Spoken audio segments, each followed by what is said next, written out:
દિલ્હી વિધાનસભા ચૂંટણી પ્રચારના છેલ્લા દિવસે ભાજપના ઉમેદવાર પ્રવેશ વર્માએ એક મોટું વચન આપ્યું છે. તેણે કહ્યું કે દિલ્હીમાં તાલકટોરા સ્ટેડિયમ છે તે મુગલ યુગનું નામ છે.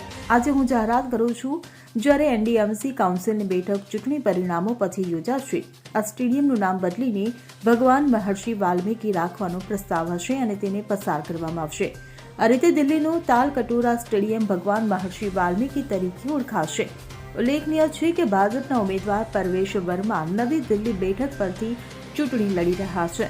તેમની સામે આમ આદમી પાર્ટીના પૂર્વ સીએમ અરવિંદ કેજરીવાલ ઊભા છે.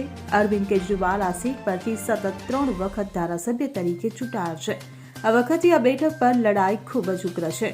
તાલકટોરા સ્ટેડિયમ પણ નવી દિલ્હી વિધાનસભા સીટની અંદર આવે છે. તેથી ભાજપના ઉમેદવારે આ સ્ટેડિયમનું નામ બદલવાની ખાતરી આપી છે. પ્રવેશ વર્મા લોકોની વચ્ચે જઈને વોટ માંગી રહ્યા છે.